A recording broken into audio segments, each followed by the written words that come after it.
We're here in Bonn, the former capital of West Germany, actually, all those years ago, where we have the United Nations Framework Convention on Climate Change, and they're holding their June meetings here. They're looking towards the next UN Climate Conference, which will take place in Belém in Brazil towards the end of the year. Two wonderful guests with us here today to talk about a very important topic, which is the nationally determined contributions, or what lay people call national climate action plans, and the role of the private sector in all this. Can I introduce the first guest, or could he introduce himself? Hello, who are you? Thank you very much for having us today. So my name is Alex. I'm an independent advisor in this capacity today, supporting Exponential Roadmap Initiative with this wonderful NDC project, which I'm going to talk to a bit more in a second. And our next guest, if you could introduce yourself, say who you are and where you're from. My name is Alexis McGivern. I'm the head of Stakeholder Engagement at Oxford Net Zero, which is an interdisciplinary research initiative at the University of Oxford. Alexandra, let me ask you to frame this session. We're witnessing right now this real NDC moment leading up to COP. You just mentioned a big moment right now for the leading up to COP 30 in Belém, where countries are expected to have resubmitted their revised and updated targets. Now, the problem, of course, is besides countries not having done it yet, many of them at least, what happens with NDCs? So first of all, how ambitious are NDCs? We see a lot about NDC reports around NDC gaps existing. So meaning where we actually need to get from a scientific point of view, we won't get there with the existing NDCs and also not with the projected NDCs. But even if we put that aside, what happens when we have ambitious NDCs? How do we see through from NDCs, which are just targets, to real implementation? And that's what we want to open up the dialogue with the business community, because the private sector ultimately has to be the one who help implementing and realizing NDCs.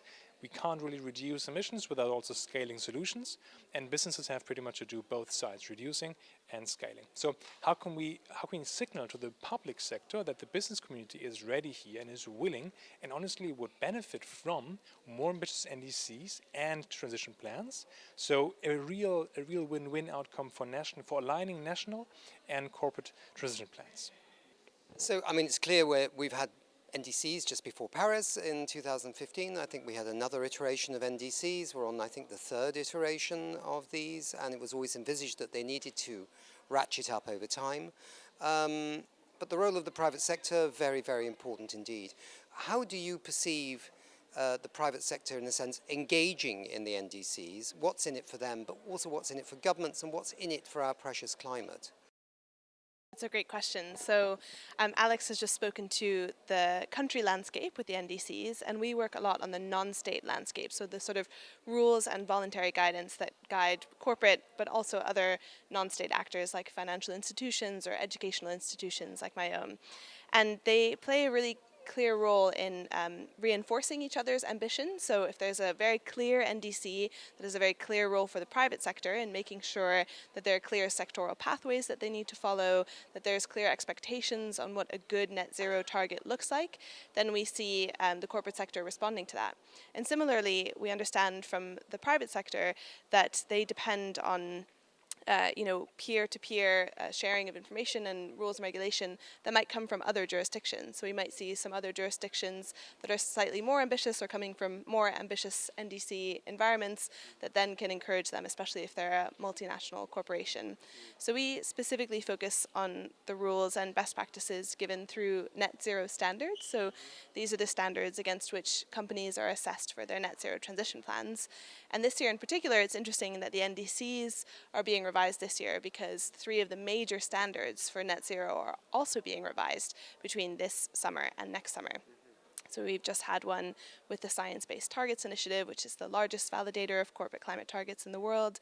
We have one upcoming in January of next year, so after the COP, the International Standards Organization's first net zero standard, and then next summer with the Greenhouse Gas Protocol on measuring and reporting emissions, which is next summer.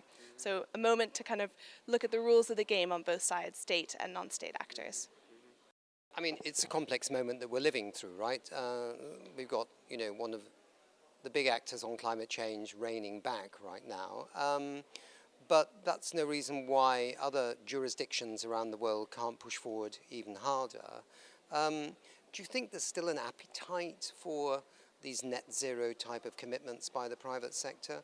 I mean, I was quite interested just the other week in Cambridge that, so another university in England, that it was 150 plus, I can't remember, CEOs who basically called on the EU to ensure that they hit a 90% emission reduction target in 2040. So there still seems to be a lot of appetite despite what's happening in the world right now. Yeah, we run an initiative called the Net Zero Tracker where we track non-state commitments to net zero.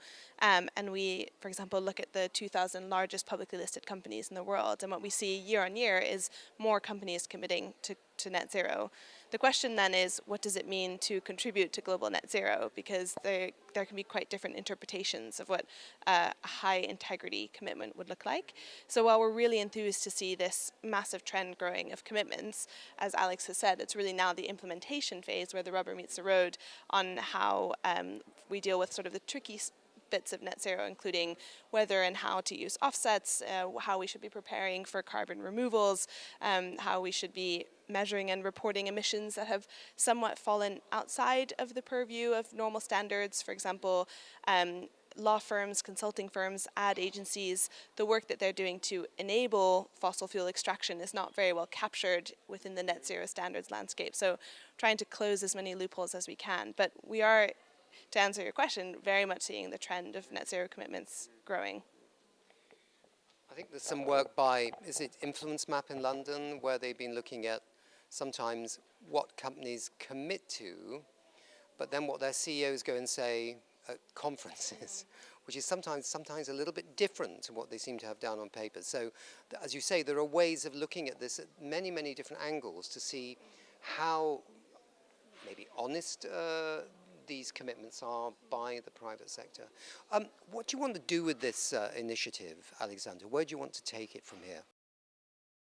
So, I mean, we've been talking right now a lot about the standards environment, the target setting, and the importance of following through with targets. I think what I also see a lot in this space is, given the regulatory rollback right now, or like, I wouldn't say pushback from many sides, but we see a watering down of climate regulation. So kind of like the sticks are getting a bit weaker or a bit smaller as to what companies have to do.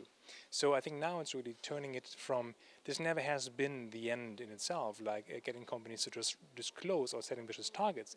We have to really evoke this realization of this is in their own interest. If they still want to have a business, a valid, a thriving business, they have to make sure that supply chains are more resilient. So then, supply chain resiliency goes over the entire globe. Companies won't get resilient supply chains without the enabling policy environment in the given jurisdiction. So if my factories in Vietnam or in Bangladesh or in Mexico are under threat of climate-related physical risk, I have to do something about it, but I won't get there if the kind of infrastructure policy-wise or like physical infrastructure in the country is not fit for purpose. So it's in all of our interests, society, economy, businesses, to really come together and say, this is not even about the climate, it's about us, it's about our future of society, of businesses, of economies. So realizing this makes suddenly setting ambitious targets, NDCs or corporate level, a no-brainer, and collaborating on seeing this through to completion very, very much straightforward in our own interest. So we want to really evoke this realization, and then working actually on the solutions, actually on scaling our climate solutions, reducing the emissions along the way, and getting this momentum really going. Just out of curiosity, is there a place where business meets governments and has this kind of dialogue about high ambition targets, what we need as companies, and then the government saying, well, if we set these, are you really going to back us up? Or is there a place where they meet? Or is it dispersed across many places? Yeah, I think we're seeing a little bit more attention to the regional climate weeks and encouragement of those regional climate weeks, particularly as last year's COP and this year's COP are expected to be much smaller just in size. So I think there's sort of an encouragement of having those more regional discussions. So for example, we have London Climate Action Week coming up and New York Climate Week, which is still going ahead. And so I think they're trying to do it more on a smaller level. I guess the other wing where business and government really come together is on public procurement. Public procurement making up to 15% of spending for a government. And it's a really important tool that governments can flex to say, if you want us to spend money on your services, you need to have a certain level of climate commitment. And it's a really good way for governments to basically flex their spending power in order to align companies to targets as well. So we're seeing sort of in the bilateral spaces of procurement negotiations, some places like that as well. And final question to either of you. Is this initiative or this direction, I don't know quite how to frame it, campaign you could even call, I mean, is it going to have some expression in Belém? Are you all hoping that business, or you can catalyze business sitting down with governments much more to say, well, we've seen your NDCs right now, we think that's quite good, but you can maybe do a little bit better, or, you know, because an NDC is not carved in stone, is it? You can change it anytime you want, although there are certain moments when people feel they have to be done. But yeah, what's the future? Yeah, so hard to answer the question, what's the future? That's a big one. But I think especially for this project, the context we talk about from Exponential Roadmap, our key stakeholders with IKEA, with Unilever, with our partner network of Oxford and others, we really want to see, yes, dialogues with government, so between government, business sectors, civil society, academia, but it needs to move, of course, beyond these dialogues, right? It needs to move to a call to action like, yes, we want to do this. We will do this beyond COP30. Not just about this one press moment on stage at COP30, which we want to have, don't get me wrong. We want to have that moment on stage in dialogue, but then also the buy-in and the willingness to collaborate beyond it, to really say, okay, how in this country, in this sector, can we now create or reap those synergies that we outline? Here's a gap maybe that we can address. Here's economic opportunity. Here's business opportunity. Win-win-win on all sides. Let's come together and see this throughout 2026 and beyond. I'll answer this as I always do, which is talking about standards, which is that the International Standards Organization, their standard on net zero, presents a really interesting opportunity to have that discussion at the government level, because the way that ISO works is that it is there are national standards bodies in almost every country in the world that are basically going to be agreeing to this text, saying this is what we want companies to do when it comes to getting to net zero. So it's a really interesting interplay between those two pieces, and that will be launched around COP this year. So I think this will provide a real galvanizing moment to discuss what is good net zero for corporates and how does that integrate with the NDC commitments that have been made. So. Well, thank you both very much indeed. That was very interesting. And best of luck over the next few months, right up to Belém.